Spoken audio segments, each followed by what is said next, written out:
Bienvenido al programa Su Palabra y mi poema. Yo soy Pedro Héctor Rodríguez. Para hoy quiero compartir contigo un tema titulado Este pedazo de barro. Vamos a orar. Padre Celestial, pedimos tu dirección en este momento. Gracias por darnos este privilegio de recibir o escuchar tu voz a través de tu palabra. Gracias, Padre, que tu Espíritu Santo nos guíe y nos fortalezca para entender y poner en práctica. Lo pedimos en el nombre de Jesús. Amén. Este pedazo de barro. Génesis capítulo 1, 26 y 27. Entonces dijo Dios, hagamos al hombre a nuestra imagen, conforme a nuestra semejanza, y tenga potestad sobre los peces del mar, las aves de los cielos y las bestias, sobre toda la tierra, y sobre todo animal que se arrastra sobre la tierra. Así que Dios creó al hombre a su imagen. Eso es muy importante. Y dice, y creó Dios al hombre a su imagen, versículo 27, a imagen de Dios lo creó, varón y hembra los creó. Así que no solamente el varón refleja la imagen de Dios, sino también la hembra. Ambos reflejamos la imagen de Dios. Ahora en Génesis capítulo 2 y versículo 7, de hecho, los dos unidos reflejamos la imagen de Dios, porque dice, creó Dios al hombre a su imagen, varón y hembra los creó.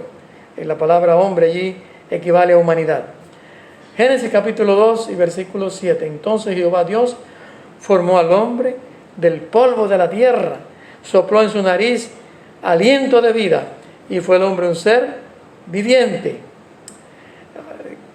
Noten esto, Dios, quien con solo hablar lo había creado todo, se puso a hacer a Adán con sus manos, lo formó del polvo de la tierra y luego sopló a su nariz aliento de vida para que fuera un ser viviente. No vamos a entrar hoy en estos detalles de cómo el ser humano no es inmortal o no tiene un alma inmortal en sí misma o en sí mismo, sino que sencillamente es el polvo de la tierra hecho forma, formado como hombre con todos los sistemas que necesita para funcionar, y luego cuando Dios sopló aliento de vida en su nariz llegó a ser un ser viviente. Antes de eso no hay ser viviente, no hay una alma separada o espíritu separado que viva. Lucas capítulo 3 versículo 38, allí está finalizando la genealogía de Jesús, que comienza con Jesús, que era, según se creía, hijo de José y María, etcétera, aunque era hijo de Dios, pero José es su padre de crianza y María es su madre natural. Entonces dice allí al final de esa genealogía, hijo de Enos, hijo de Set, hijo de Adán. Toda la genealogía va hacia arriba hasta llegar a Adán, y entonces después de ese hijo de Adán dice hijo de Dios. Así que noten qué interesante esto, somos hijos de Dios por creación. Este pedazo de barro que somos nosotros, polvo de la tierra, somos hijos de Dios por creación. Ahora en Génesis 3:19, mira lo que dice. Cuando ya el ser humano ha pecado y Dios está hablando y está allí pronunciando algunas declaraciones, algunas podrían ser duras, muy duras. Y entonces le dice a Adán, con el sudor de tu rostro comerás el pan, hasta que vuelvas a la tierra, porque de ella fuiste tomado, pues polvo eres y al polvo volverás. Polvo eres y al polvo volverás. Este pedazo de polvo o de barro, como yo estoy usando la palabra barro hoy. Entonces, ¿por qué lo estoy usando? Porque así dice el poema, es lo mismo. Así que estamos diciendo que somos barro. A menos que el aliento de Dios esté en nosotros, no hay vida. Somos un pedazo de barro y tenemos ciertos minerales y ciertos componentes que están en la naturaleza. Eso está científicamente comprobado. Ahora, podríamos decir, Juan 1:14, vamos a ver. Y el Verbo se hizo carne y habitó entre nosotros, lleno de gracia y de verdad. Y vimos su gloria, gloria como del unigénito del Padre. Yo quiero parafrasear eso y decir, y el Verbo se hizo barro. Porque eso es lo que es nuestra carne, hecha de barro, hecha de polvo de la tierra. Y el Verbo se hizo barro para venir a rescatarnos y restaurar su imagen en nosotros que se había perdido con la entrada del pecado. Porque cuando pecamos no estamos reflejando la imagen de Dios. Dios es santo, Dios no peca. Entonces en Juan 3:16, miren lo que dice: de tal manera amó Dios al mundo que ha dado a su Hijo unigénito para que todo aquel que en él cree no se pierda, sino que tenga vida eterna. De tal manera amó Dios a estos pedazos de barro que somos los seres humanos, que dio a su Hijo para que todo aquel que en él cree no se pierda, mas tenga vida eterna. En 2 Corintios capítulo 4, versículos 6 y 7, el apóstol Pablo está hablando allí de cómo Dios es capaz de hacer una nueva criatura, lo que Juan le dice el nuevo nacimiento. Dice: porque Dios que mandó que de las tinieblas resplandeciera la luz, es el que resplandeció en nuestros corazones para iluminación del conocimiento de la gloria de Dios en la faz de Jesucristo. Así como Dios mandó que de las tinieblas resplandeciese la luz, Él también resplandeció en nuestros corazones para que recibiésemos la iluminación de la gloria de Dios en la faz de Jesucristo. En otras palabras, para que la gloria, el carácter de Dios nos iluminara, para que podamos ser convertidos a Él. Ahora dice en el versículo 7: pero tenemos este tesoro en vasos de barro, para que la excelencia del poder sea de Dios y no de nosotros. Sabes que yo me considero ser salvo.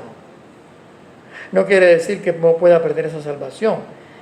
La Biblia no enseña tal cosa. La Biblia enseña que debes buscar a Dios cada día para que esa salvación permanezca. De lo contrario, el mismo Pablo dijo: el que piense estar firme, mire que no caiga. Y Juan habla de perder la corona de la vida. Perder la corona de la vida, pero también que nuestro nombre sea borrado del libro de la vida. De tal manera que lo que quiero decir es que tenemos que entender que tenemos un tesoro en un vaso de barro. Por eso es que tenemos que ser tan cuidadosos. Pero maravillas de Dios, del amor de Dios, nos da el tesoro aún cuando somos un vaso de barro. Hoy tenemos el derecho a la vida eterna si estamos en Cristo. La inmortalidad todavía no, eso lo vamos a ver ahora en un momento. Pero ya tenemos, el que dice la Biblia, el que tiene al Hijo, tiene la vida. El que tiene a Jesucristo tiene la vida. En 1 Corintios 15, 20 y 23, ahora sí vamos a hablar de inmortalidad. Dice: pero ahora Cristo ha resucitado de los muertos. Primicia de los que murieron es hecho. Quiere decir que es el primero resucitado. Aunque hubo personas resucitadas antes que Cristo, como Moisés, por ejemplo, ya resurrección para vida eterna. La Biblia habla de esto. Pero Jesús es primicia porque antecede a la resurrección, lo que la Biblia llama la primera resurrección, en su regreso. Jesús es hecho primicia de todos aquellos que iban a resucitar en su regreso. Pues por cuanto la muerte entró por un hombre, también por un hombre entró la resurrección de los muertos. Así como en Adán todos mueren, también en Cristo todos serán vivificados o resucitados, podríamos decir, para seguir el tenor del pasaje que está hablando de resurrección. Pero cada uno en su debido orden. Cristo, las primicias, es decir, Cristo el primero. Luego los que son de Cristo en su venida. Oh, ese día glorioso. Ahora podemos hablar de vida eterna en nosotros porque tenemos a Cristo. Pero ahora mismo podemos perder esa vida eterna si no perseveramos. Y todavía sufrimos las enfermedades de esta carne, de este barro, y sufrimos las tentaciones de esta carne, de este barro. En aquel día ya no. Ya tendremos una vida eterna con Cristo sin más tentaciones y sin más debilidades de la carne y sin más enfermedades. Ahora 1 Corintios 15, 50 al 55, el mismo capítulo, muchos versos más adelante. Pero esto digo, hermanos, que la carne y la sangre no pueden heredar el reino de Dios, ni la corrupción hereda la incorrupción. El Señor de alguna manera nos va a transformar.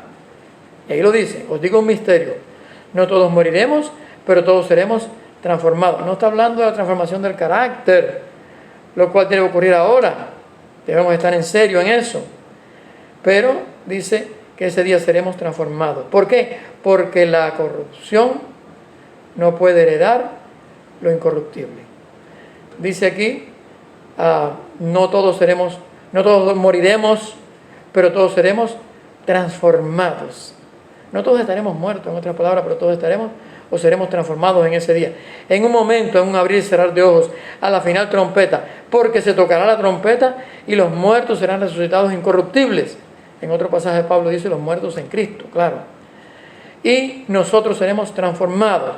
Como Pablo estaba vivo en ese momento y no sabía cuándo Cristo vendría, se incluye entre los vivos.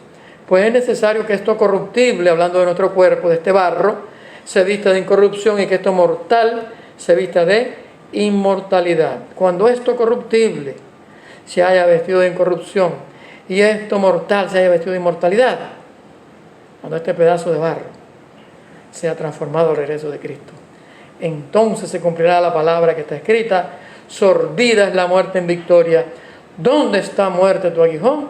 ¿Dónde, sepulcro, tu victoria? Es un canto, es como un himno de alabanza a Dios, celebrando la victoria de aquellos que Cristo finalmente habrá resucitado y transformado, o habrá de levantarlos así como están, pero los transformará antes de ser llevado a la presencia de Dios, porque dice que esto mortal no va a heredar lo inmortal y esto corruptible no va a heredar lo incorruptible. Mis queridos amigos, pero Cristo, gracias a Dios, tiene ya el plan hecho y es algo que está disponible para todos, aún y usando esta ilustración a través del barro.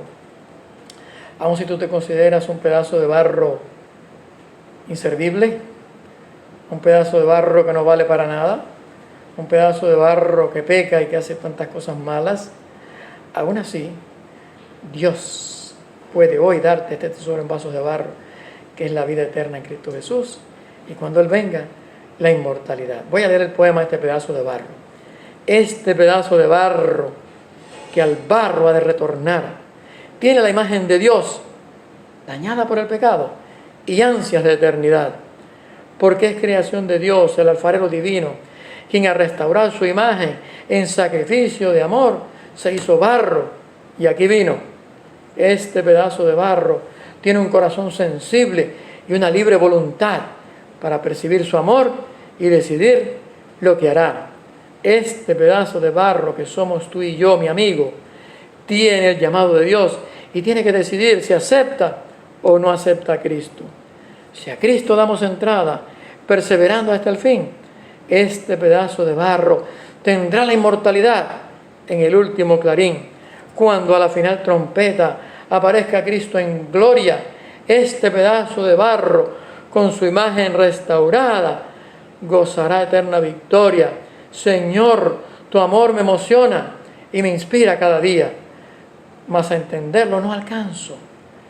Gracias, Dios, por tanto amor a este pedazo de barro.